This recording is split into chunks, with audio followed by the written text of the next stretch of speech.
मगाशी निवेदकांनी बोलत असताना सांगितलं, आम्ही हेलिकॉप्टरमध्ये उतरलो त्यावेळेस बाबा आत्राम मला म्हणाले, आम्हाला वाटत नव्हतं, पाऊस होता, ढग होते, आता हेलिकॉप्टर कसं यायचं आणि मग कसं उतरणार, त्याच्यामुळे आम्ही सगळेजण चिंतेत होतो आणि कदाचित कार्यक्रम आता कॅन्सल होईल आणि आम्हालाच इथं भूमिपूजन करावं लागेल का काय, अशा प्रकारची शंका त्यांना आली.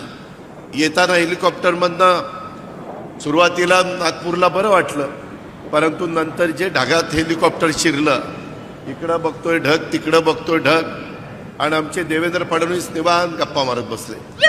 म्हणलं बघा जरा, बाहेर काही दिसत नाही, कुठं झाड दिसेना, कुठं काही दिसेना, जमीन दिसेना, आपण ढगात चाललोय, कुठं चाललोय, काय चाललोय.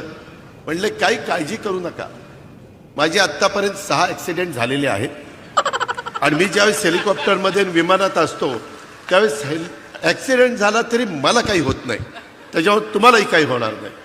अरे बाबा म्हणलं, आता हे काय सांगतोय, एक तर पोटात गोळा आलाय, आज आषाढी एकादशी, सारखं पांडुरंगा पांडुरंगा पांडुरंगा नाव घेत होतं मनात, आणि ह्या महाराजांचं आम्हाला उपदेश चाललेले होते, काही काळजी करू नका. आणि खरोखरीच येईपर्यंत इतके निवांत होते. ते म्हणले मला ह्याचा अनुभव आहे, माझे अनेक ॲक्सिडेंट झालेले आहेत, परंतु माझ्या कुठं नखाला देखील धक्का लागला नाही.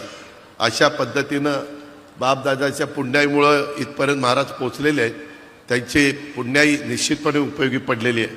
परंतु मित्रांनो, एकंदरीत खरोखरीच जरा सगळेजण धाकधूकच करत होते. माझ्या उजव्या बाजूला उदय सामंत भेटलेले होते, मला म्हणले दादा जमीन दिसायला लागली खाली खाली. मग म्हणलं बरं बाबा, बरं झालं जमीन दिसायला लागली.